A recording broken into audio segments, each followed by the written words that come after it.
বাংলা সেরা সাহিত্য চ্যানেলে সকলকে স্বাগত জানাই। নমস্কার, আমি মিতা। আজ আমি আপনাদের শোনাবো প্রভাত কুমার মুখোপাধ্যায়ের লেখা একটি গল্প, ঢাকার বাঙাল। ঢাকা কলেজ হইতে পরেশনাথ প্রথমে এমএ ও পরে বিএল পাশ করিয়া পঞ্জিকা মতে এক অতি শুভ দিনে ব্যবসায় আরম্ভ করিবার জন্য ঢাকার বার লাইব্রেরিতে প্রবেশ করিয়াছিল। পরেশের পৈতৃক ভবন ঢাকা শহর হইতে কিছু দূরে কোনো গ্রামে, নৌকায় যাইতে ৫-৬ ঘন্টা লাগে মাত্র।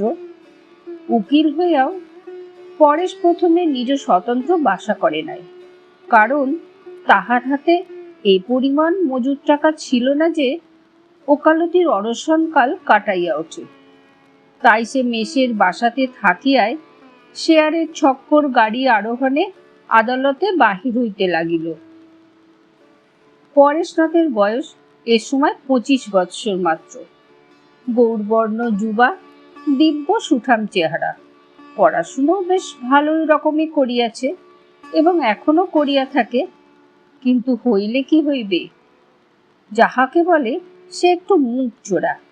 সকল প্রসঙ্গে সকলের সঙ্গে ফরফর করিয়া কথা বলা তাহার মোটেই আসে না।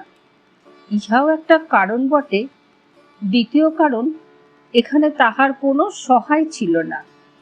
তাহা পরেশ পসার জমাইতে পারিল না। পসার চলাই যাও, মাসে মাসে মাসিক বাসা খরচটা উপার্জন করাও তাহার পক্ষে কঠিন হইয়া দাঁড়াইল। সামান্য যাহা পুঁজি ছিল তাহা দেখিতে দেখিতে ফুরাইয়া গেল। তারপর বিধবা জননীর সামান্য সঞ্চয়ে হাত পড়িল। তারপর স্ত্রীর অলঙ্কারেও হাত পড়িতে আরম্ভ হইয়াছে। এইভাবে বছর ২ কাটিয়া গিয়াছে। বছরখানেক বার লাইব্রেরিতে ধর্ণা দিবার পর হইতেই ওকালতি ব্যবসার প্রতি পরেশের ঘৃণা ধরিয়া গিয়াছিল। ইহাও সে বিলক্ষণ বুঝিতে পারিয়াছিল যে তাহার প্রকৃতির মানুষের এ ব্যবসাতে কোনো দিনই কোনো সুবিধা হইবে না। তাই সে একটা চাকরির সন্ধান করিতেছিল। বিজ্ঞাপন দেখিয়া নানা স্থানে দরখাস্ত করিয়াছিল, কিন্তু এ পর্যন্ত কোনো ফল দর্শে নাই। পরেশের ওকালতি জীবন ২ বৎসর পূর্ণ হইবার পর একদিন সংবাদপত্রে সে এক বিজ্ঞাপন দেখিল। কলিকাতাস্থ কোনো সম্ভ্রান্ত ও পদস্থ ব্যক্তির পুত্রগণকে পড়াইবার জন্য ৫০ টাকা মাত্র দেয়া হইবে, কিন্তু বাসা খরচ লাগিবে না। প্রথম দর্শনে এই বিজ্ঞাপন পরেশনাথের নিকট তেমন লোভনীয় মনে হইল না। এমএ বিএল পাশ করিয়া শেষে ছি ৫০ টাকা বেতনের গৃহশিক্ষক, তাও কোনো রাজা মহারাজের গৃহেও নয়, একজন সম্ভ্রান্ত ও পদস্থ ভদ্রলোকের গৃহে। কিন্তু পরদিন ৭-৫ ভাবিয়া সে একখানা দরখাস্ত ছাড়িয়াই দিল। ভাবিল, হইবে না সে তো জানাই আছে, কত দরখাস্ত তো করা গেল, হলো কি কোনোটা? যাক, দেখাই যাক না, ২ পয়সা বই তো নয়। এই দরখাস্তের কিন্তু জবাব আসিল। হইল ঠিক বলা যায় না, হইলেও হইতে পারে। ভবানীপুরের ঠিকানা দিয়া রায় বাহাদুর খেতাবধারী এক ভদ্রলোক চিঠি লিখিয়াছেন। আপনার সহিত সাক্ষাতে কথাবার্তা কহিতে ইচ্ছা করি। আপনি আসিয়া আমার সহিত আগামী শুক্রবার বেলা ১০টার মধ্যে দেখা করুন। যদি আপনি মনোনীত না হন, তবে আপনার যাতায়াতের ইন্টার ক্লাসের ভাড়া আমি দিব। এ পত্র পড়িয়া পরেশ চটিয়া গেল। সে আপন মনে বলিতে লাগিল, হ্যাঁ, হাড়ি তো চাকরি, তাও আবার জাঁকড়ে। রায় বাহাদুর হৃদয়নাথ চ্যাটার্জি, কে হে তুমি? সম্ভ্রান্ত ও পদস্থ ব্যক্তি, তোমার নামও তো কখনো শুনিনি জীবনে। ভেবেছিলাম হয়তোবা রবীন্দ্র ঠাকুর, কি জগদীশ বোস, কি প্রদ্যোৎ কুমার, কি দীঘা পাটিয়া, এই রকম কেউ একজন নামজাদা লোকের বিজ্ঞাপন। তা নয় হৃদয়নাথ চ্যাটার্জি, ঘোড়ার ডিম যাবে। পরদিন ডাকে পরেশ তার স্ত্রীর নিকট হইতে একখানি পত্র পাইল। সে লিখিয়াছে, জমিদারের গোমস্তা খাজনার জন্য বড়ই বিরক্ত করিতেছে। খোকার গোয়ালার দুধের দামও 3 মাসের বাকি। সে বলিয়াছে অন্তত 1 মাসের টাকা শোধ না করিলে সে দুধ বন্ধ করিবে, অতএব গোটাকুড়ি টাকা না হইলেই চলে না, ইত্যাদি। এই পত্র পড়িয়া পরেশের মনটা খারাপ হইয়া গেল। ভাবিল, দূর হোক ছাই, এরকম করে আর কতদিন চলবে? অত মান অপমানের হিসেব করতে গেলে চলে না। যাই, মহাসম্ভ্রান্ত ও মহাপদাস্থ সেই অজ্ঞাতনামা রায়বাহাদুরের তামেদারি করি গে। মাস গেলে 50টা টাকা পাবো তো, বাসা খরচ লাগবে না, নিজের কাপড় জুতো সে আর কত। বাড়িতে মাসে মাসে যদি 20টা টাকাও মানি অর্ডার করে পাঠাই, তাহলেও তারা বেশ স্বচ্ছন্দে থাকতে পারবে। যাই দেখি মহামতি চাটুর্যে মশাই আমায় মনোনীত করেন কিনা। কিন্তু টাকা কোথায়? বাড়িতে 20 টাকা এবং কলিকাতার পাথেয় স্বরূপ অন্তত 20 টাকা, এই 40 টাকা এখনই প্রয়োজন। শ্বশুর দত্ত এক ছড়া সোনার চেন তাহার ছিল। ইতিপূর্বে স্ত্রীর অলঙ্কার সে বিক্রয় করিয়াছে, কিন্তু এটিকে বিক্রয় করে নাই। কারণ পেটে অন্ন থাকুক আর নাই থাকুক, তদুপরি সোনার চেন ঝুলাইয়া আদালতে না গেলে উকিলের মর্যাদা থাকিবে কেন? সেই চেন ছড়াটি বিক্রয় করিয়া বাড়িতে 20 টাকা পাঠাইয়া দিয়া বাকি অর্থ সঙ্গে লইয়া পরেশ কলিকাতা যাত্রা করিল। শিয়ালদহে নামিয়া পান্থনিবাস নামক হোটেলে নিজের বাক্স ও বিছানা রাখিয়া চা খাইয়া পরেশ ভবানীপুর যাত্রা করিল।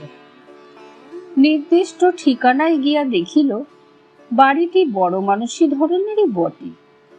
ফটকে কাঠের চেয়ারের উপর ভোজপুরি দারোয়ান গর্বিতভাবে বসিয়া আছে, বেটা যেন লাট। ইহা দেখিয়া পরেশ সেখানে দাঁড়াইল না। অল্প দূরে রাস্তার মোড়ে একটা পানের দোকান ছিল, সেখানে গিয়া 1 পয়সার মিঠা খিলি কিনিল।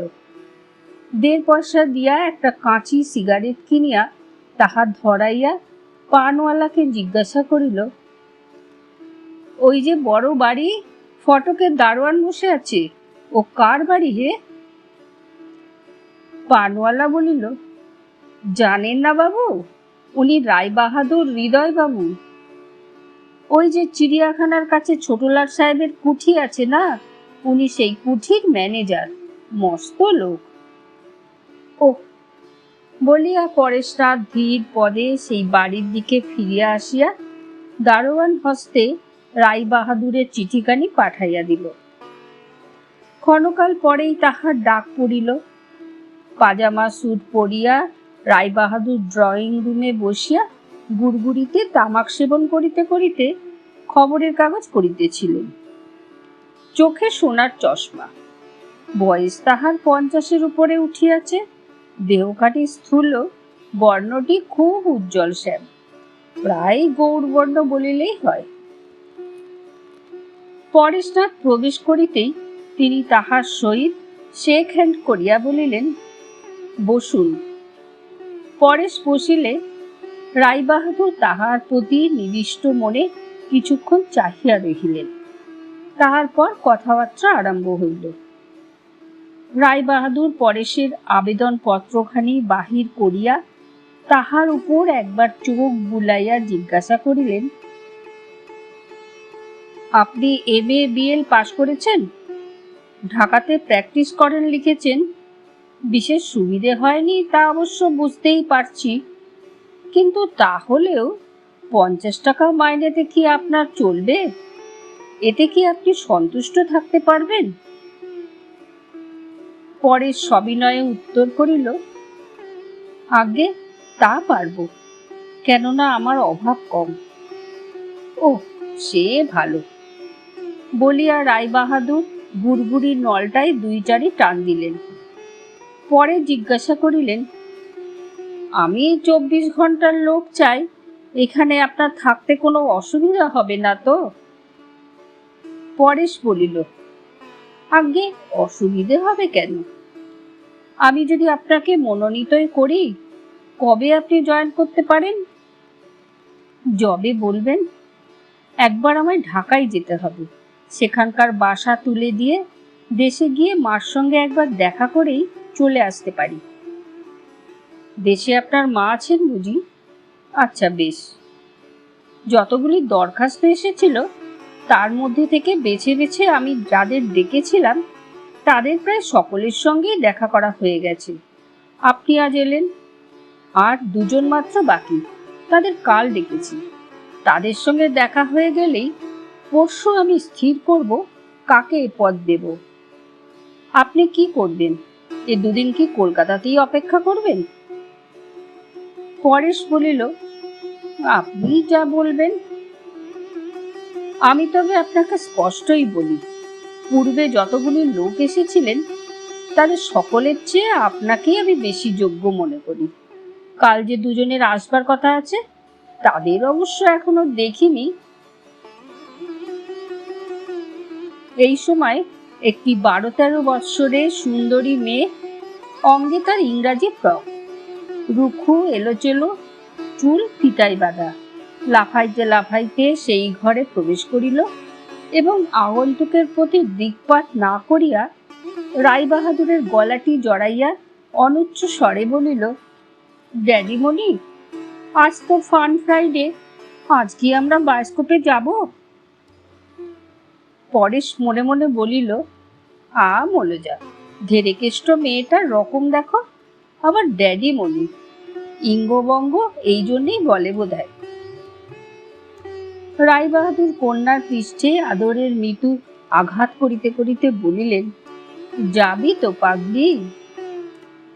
মেয়ে মহা আনন্দে নাচিতে নাচিতে প্রস্থান করিল। রায়বাহাদুর বলিলেন, 2 দিন আপনি থেকেই যান না, আপনার বাসার ঠিকানাটা দিয়ে যান। পরশু রবিবার সকালেই যা হোক একটা কিছু খবর আপনাকে পাঠাবো, আর যদি অন্য লোককেও অ্যাপয়েন্ট করি আপনার রাহা খরচের টাকা পাঠিয়ে দেব, নয়তো আপনাকে ডেকে পাঠাবো। পরেশ বলিল, আগে কোনো বাসা তো এখনো ঠিক করিনি, যদি বলেন তো পরশু। আচ্ছা, তাহলে পরশু সকালে একবার এই সময় এসে খবরটা নেবেন। বলিয়া রায়বাহাদুর দাঁড়াইয়া উঠিয়া পরেশের দিকে হস্ত প্রসারণ করিলেন। পরেশ ভয়ে ভয়ে তাহার সহিত করমর্দন করিয়া বাহির হইয়া গেল। রায়বাহাদুর তখন টেলিগ্রামের ফর্ম লইয়া তাহার পরিচিত ঢাকার কোনো প্রবীণ উকিলকে এই মর্মে একটি জবাবি তার করিল। জুনিয়র উকিল পরেশ ব্যানার্জি কি চরিত্রের লোক, আমার সন্তানদের গৃহশিক্ষক হইবার সে উপযুক্ত কিনা। তার লেখা হইলে রায়বাহাদুর ঘণ্টা বাজাইলেন। আটদালি আসিল। তখনই সে তার রওনা হইয়া গেল। অপরাহ্নকালে তারের জবাব আসিল। ওই যুবক অতি সচ্চরিত্র, সর্বাংশে উপযোগী। এই উত্তর যখন আসিল, রায়বাহাদুর তখন তাহার কর্মস্থানে ছোটলাট সাহেবের কুঠি বেলভেডিয়ারে। পানওয়ালা বর্ণিত ম্যানেজার তিনি নহেন, তিনি বেলভেডিয়ারের ইঞ্জিনিয়ার। বহুকাল সরকারি পূর্ত বিভাগে কর্ম করিয়া এই কয়েক বৎসর তিনি বেলভেডিয়ারের ইঞ্জিনিয়ার হইয়াছেন। লোকে বলে ইনি ছোট লাট সাহেবের অত্যন্ত প্রিয়পাত্র। লাট সাহেবের পত্নীর তো চ্যাটার্জি না হইলে এক মুহূর্ত চলে না। নেকলেস মেরামত করাইতে হইলে চ্যাটার্জিকেই হ্যামিল্টনের বাড়ি গিয়া বসিয়া থাকিতে হয়। চ্যাটার্জি বলরুম সাজাইয়া না দিলে তার নৃত্যোৎসব সম্পন্ন হয় না। রবিবার প্রভাতে রায়বাহাদুর ভবনে আসিয়া পরে শুনিল তাহাকে মনোনীত করা হইয়াছে। 7 দিন পরে আসিয়া কর্মে প্রবৃত্ত হইবে এই করারে সেই দিনই সে ঢাকা রওনা হইল। যথাসময়ে পরেশ আসিয়া নতুন কর্মে প্রবৃত্ত হইল। ছাত্র দুইটি তার বেশ বাধ্য। বড়টির নাম সুবোধ, ছোটটির নাম সুশীল। পড়াশোনাতেও মন আছে। সুবোধ স্কুলে যায়, সুশীল এখনো স্কুলে ভর্তি হয় নাই, বাড়িতেই পড়ে। রায়বাহাদুরও পরেশের কর্মকুশলতায় তার উপর খুশি। ছাত্রগণকে পড়াইবার অবসরকালে রায়বাহাদুরের লাইব্রেরি হইতে বই লইয়া পরেশ তাহার অধ্যয়ন তৃষা মিটাইতে থাকে। মাঝে মাঝে রায়বাহাদুরের সহিত নানা প্রসঙ্গে তাহার আলোচনা হয়।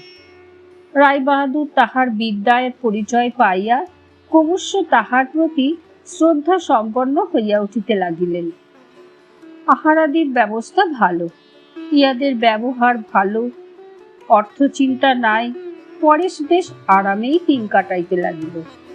এইরূপে 3-4 মাস কাটিবার পর হঠাৎ রায়বাহাদুরের কনিষ্ঠ পুত্র সুশীলের 2-একটা কথায় তার মনটা বড় আন্দোলিত হইয়া উঠিল। সুশীল একদিন অপরাহ্নে, তখন তার দাদা স্কুল হইতে ফিরে নাই, হঠাৎ জিজ্ঞাসা করিল, আচ্ছা স্যার, ডেপুটি কাকে বলে? পরেশ বলিল, ডেপুটি? ডেপুটি ম্যাজিস্ট্রেট বোধ হয়, তারা মফস্বলে হাকিমি করেন। হাকিমি কি স্যার? এই তারা অপরাধীদের বিচার করেন, লোককে জেলে দেন। বালক বলিল, ও আচ্ছা স্যার, আপনার ডেপুটি হতে ইচ্ছা করে? পরেশ বলিল, পেলেই তো বেঁচে যাই। কেন, ডেপুটিদের অনেক মাইনে বুঝি? হ্যাঁ, মাইনে বেশি, মান সম্ভ্রমও খুব। বালক বলিল, আচ্ছা স্যার, আপনার কি বিয়ে হয়েছে? বালকের মুখে এই অপ্রত্যাশিত প্রশ্নে পরেশ কৌতুক অনুভব করিয়া বলিল, কেন বলো দেখি? সুশীল বলিল, ডেপুটি হতে আপনার খুব ইচ্ছে বলছেন, কিন্তু যাদের বিয়ে হয়েছে তারা তো আর ডেপুটি হতে পারে না, তাই জিজ্ঞাসা করছি। এই কথা শুনিয়াই পরেশ বুঝিতে পারিল বালকের এই উক্তির অন্তরালে একটা কিছু রহস্য লুকায়িত আছে। সে সাবধান হইল এবং বালকের প্রশ্নের উত্তর না দিয়া বলিল, যাদের বিয়ে হয়ে গেছে তারা ডেপুটি হতে পাবে না, তোমায় কে বললে? বালক বলিল, আমায় কেউ বলেনি। কাল রাত্রে আমরা যখন ঘুমোচ্ছিলাম, বাবা মা শুয়ে যেসব কথা বলা বলি করছিলেন, তাই থেকেই আমি বুঝতে পেরেছি যে যাদের বিয়ে হয়ে গেছে তাদের আর ডেপুটি হওয়ার জোটই নেই। পরেশ হাসিয়া বলিল, ঘুমোচ্ছিলে তো বাবা মার কথা শুনলে কি করে? বালক বলিল, সবটা কি ঘুমোচ্ছিলাম? একটু একটু ঘুমোচ্ছিলাম, একটু একটু জেগেও ছিলাম। পরেশ নির্লিপ্তভাবে জিজ্ঞাসা করিল, তা কি বলছিলেন তারা?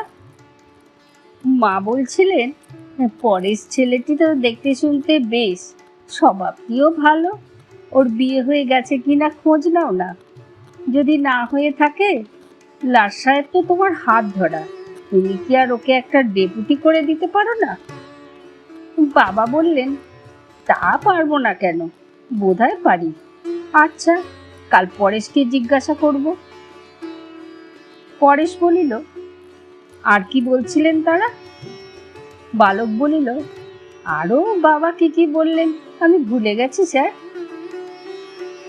শুনিয়া পরে হাসিতে লাগিল। এই সময় আয়া দুধ খাইবার জন্য সুশীলকে ডাকিতে আসিল। সুশীল ভিতরে চলিয়া গেল। পরেশ আপন মনে কথাগুলি আলোচনা করিতে লাগিল। প্রথম নম্বর, বাড়িতে একটি বিবাহযোগ্যা কন্যা বর্তমান। দ্বিতীয়ত, পরেশ তাহাদের স্বজাতি ও সঘর, এবং সে যে বিবাহিত একথা কোনো দিন প্রকাশ করে নাই। কেহ তাহাকে জিজ্ঞাসা করে নাই বলিয়ায় প্রকাশ করিবার প্রয়োজন হয় নাই। তৃতীয়ত, রায়বাহাদুরের জামাতার জন্য একজন পদস্থ ব্যক্তির প্রয়োজন। 50 টাকা বেতনের গৃহশিক্ষক হইলে চলিবে কেন? যতই সে ভাবিয়া দেখে ততই তাহার মনের বিশ্বাস দৃঢ়তর হয় যে তাহাকে জামাই করিবার অভিপ্রায়েই রায়বাহাদুর দম্পতি গত রাত্রে ওই প্রকার কথোপকথন করিয়াছিলেন। সেই দিনই রাত্রি ভোজনের পর রায়বাহাদুর খোলা বারান্দায় ইজি চেয়ারে বসিয়া ধূমপান করিতে করিতে পরেশকে ডাকাইয়া পাঠাইলেন। পরেশ আসিলে বলিলেন, বসো হে, একটু কথাবার্তা কওয়া যাক। পরেশ বসিল। প্রথমে দুই একটা অবান্তর কথার পর রায়বাহাদুর জিজ্ঞাসা করিলেন, বাড়ির চিঠিপত্র পাও? সবাই ভালো আছেন তো? আগে হ্যাঁ। বাড়িতে তোমার কে কে আছেন বলছিলে? আগে আমার বিধবা মা আছেন, একটি ছোট বোন আছে, বিধবা জ্যাঠাই মা আছেন, তার একটি ছেলে আছে বছর 12-13। আজও বিবাহ করনি নাকি? পরেশের বুকটি দূর দূর করিয়া উঠিল, কিন্তু সে তৎক্ষণাৎ স্পষ্ট স্বরে মিথ্যা বলিল, আগে না। কেন? তার কারণ? আগে নিজে ভালো রকম উপার্জন করতে পারার পূর্বে বিবাহ করাটা উচিত মনে করি না, সেই জন্যই করিনি, অন্য কোনো কারণ নেই। কথাটা শুনিয়া রায়বাহাদুর খুশি হইলেন। সেদিন এ প্রসঙ্গে আর অধিক কথা চালাইলেন না। দিন 5-6 আর কোনো কথা এ সম্বন্ধে উঠিল না। ইহাতে পরেশ একটু হতাশ হইয়াই পড়িল। কিন্তু সপ্তম দিনে রাত্রি 10টার সময় রায়বাহাদুর তাহাকে তলব করিলেন। আজ স্পষ্ট কথা। রায়বাহাদুর বলিলেন, দেখো পরেশ, আজ আমি তোমার কাছে একটি প্রস্তাব করব। বিষয়টি একটু কি বলে গিয়ে ডেলিকেট। ইচ্ছা হয় আজই তুমি উত্তর দিও, কিংবা যদি ভেবে চিনতে দেখতে চাও, আজই তোমার উত্তর আমার আবশ্যক নেই। ভেবে চিনতে দেখে 2 দিন পরেই তুমি আমায় বলো। রায়বাহাদুর ইজি চেয়ারে একটু উচ্চ হইয়া উঠিয়া বসিয়া বলিলেন, আমার মেয়ে সুনীতিকে তুমি তো দেখেছ, ডায়াসেশনে পড়ছে, এবার ম্যাট্রিক পরীক্ষা দেবে। তাও বোধহয় শুনেছ, ওর বিবাহ দেবার জন্যে গিন্নি কিন্তু বড়ই ব্যস্ত হয়ে উঠেছেন। যেখানে যেখানে পাত্র দেখা হলো, কোথাও তেমন পছন্দ হলো না। তোমার গিন্নি কি সুনজরে দেখেছেন জানি নে, ওর ভারী ইচ্ছে হয়েছে তোমার হাতেই সুনীতিকে সমর্পণ করেন। বলিয়া রায়বাহাদুর নীরব হইলেন। পরেশও লজ্জিত ভাবে মাথাটি হেঁট করিয়া নীরবে বসিয়া রইল। প্রায় 1 মিনিট পরে রায়বাহাদুর আবার বলিতে লাগিলেন, সুনীতিকে তোমার পছন্দ কিনা জানি না, আর তোমার মা বেঁচে রয়েছেন, তারও মতামত নেওয়া অবশ্যই দরকার। আরও একটা কথা বলে রাখি, যদি অন্য বাধা না থাকে, তবে তুমি সেদিন যে বাধার কথা উল্লেখ করেছিলে, যে উপার্জনক্ষম না হলে তুমি বিবাহ করবে না, সে বিষয়ের একটা ব্যবস্থা আমি করতে পারবো। তুমি বোধহয় জানো যে লাট সাহেব আমার বিশেষ অনুগ্রহ করেন, তাকে ধরে তোমার একটা কিনারা আমি করে দিতে পারবো বোধহয়। পরেশ প্রায় জড়িত স্বরে ধীরে ধীরে উত্তর করিল, আগে আগে আপনি যা বললেন এই তো আমার আশার অতীত, পরম সৌভাগ্যের বিষয়। তবে মাকে একবার জিজ্ঞাসা করা দরকার, তার মত না নিয়ে।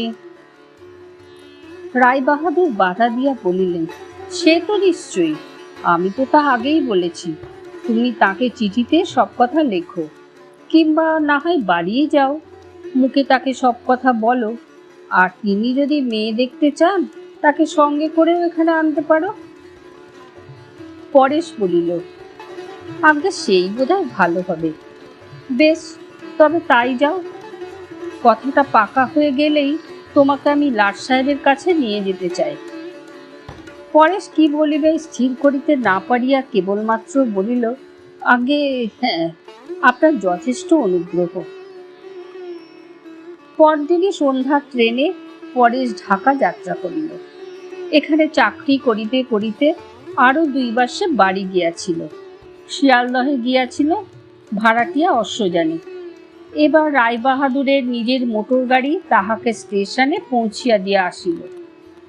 গত 2 বার বাড়ি যাইতে নিজ পকেট হইতে তাহাকে কষ্ট সঞ্চিত অর্থ বাহির করিতে হইয়াছিল।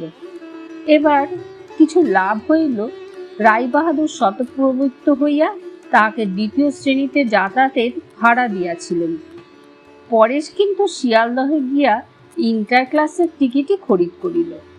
5 দিন পরে পরেশ বাড়ি হইতে ফিরিয়া আসিয়া সংবাদ দিল, তার মা জ্যাঠাইমা উভয়ই এ বিবাহে মত দিয়াছেন এবং বলিয়াছেন, আমরা এখন বৌমাকে দেখব না, অদিনে অক্ষণে কি দেখতে আছে, বিয়ের পর যখন বউ বরণ করে ঘরে তুলব সেই সময় মুখ দেখব। এখন হইতে গৃহিণী আহারাদি ও অন্যান্য বিষয়ে পরেশকে আরো বেশি যত্ন করিতে লাগিলেন। লাট সাহেবের নিকট উপস্থিত হইবার উপযুক্ত পোশাক রায়বাহাদুর নিজ ব্যয় তাহাকে লইয়া গিয়া নিজ হবু জামাই বলিয়া পরিচয় করাইয়া দিলেন।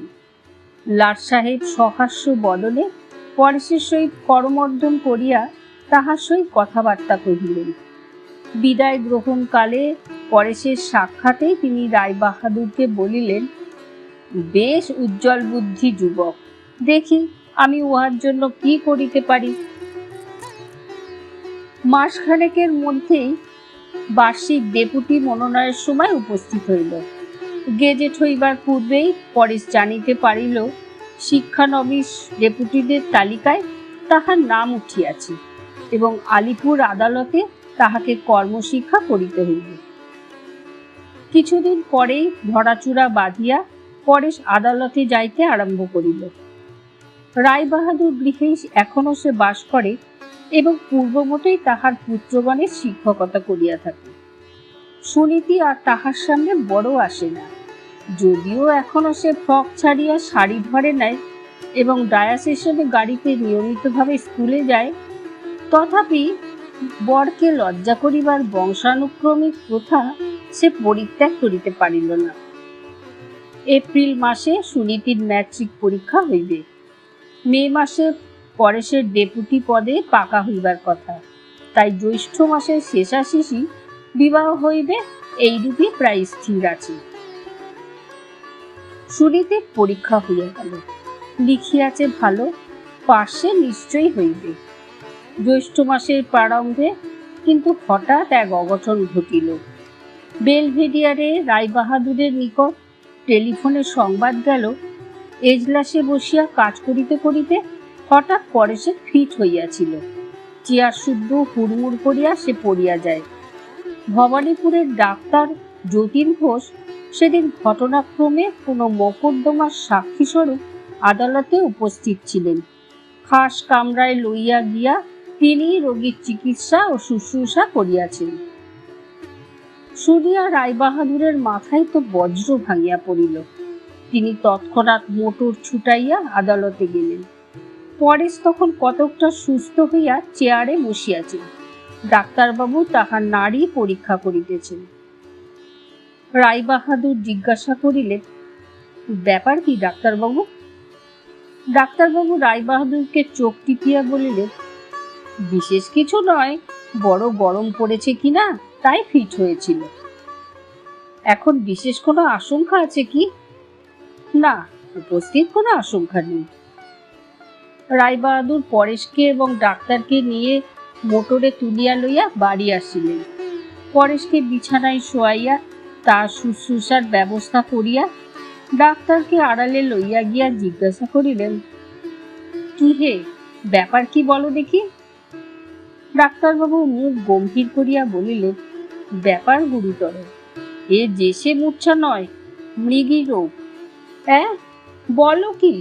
বলিয়া রায়বাহাদুর সেখানেই হতাশভাবে বসিয়া পড়িলেন। জড়িত স্বরে বলিলেন, তবে তো যে কোনো সময়ে হঠাৎ, আগে হ্যাঁ, হঠাৎ মৃত্যুও হতে পারে। ঔষধের ব্যবস্থা করিয়া দিন। দিন 2 সম্পূর্ণ বিশ্রাম করিতে উপদেশ দিয়া ভিজিটের টাকাগুলি লইয়া ডাক্তারবাবু প্রস্থান করিলেন। পরদিন প্রাতে পরেশকে দেখিতে আসিয়া রায়বাহাদুর জিজ্ঞাসা করিলেন, হ্যাঁ বাবা, আর কি কখনো এরকম ফিট তোমার হয়েছিল, না এই প্রথম? পরেশ ক্ষীণস্বরে বলিল, আগে আরো দুবার হয়েছিল। শেষবার এখানে দিন কতক আসবার আগেই বার লাইব্রেরিতে বসে অন্য জুনিয়র উকিলদের সঙ্গে তাস খেলছিলাম, হঠাৎ মূর্ছিত হয়ে পড়ি। প্রথমবার সেবার আমি বিএ পাশ করে দেশে গেছি। একটা বিয়েতে নেমন্তন্ন খেতে বসেছিলাম, খেতে খেতেই ফিট হয়। রায়বাহাদুর মুখখানি গম্ভীর করিয়া বসিয়া রহিলেন। তারপর উঠিয়া বাড়ির মধ্যে গেলেন। গৃহিণী স্বামীর মুখে পরেশ সম্বন্ধে ডাক্তারের মন্তব্য গত করলেই শুনিয়াছিলেন। এখন তার আরো দুইবার মূর্ছা হওয়ার ইতিহাস শুনিয়া বলিলেন, ওগো, তুমি অন্য পাত্র দেখো, ও ছেলেকে কিছুতেই আমি মেয়ে দেব না।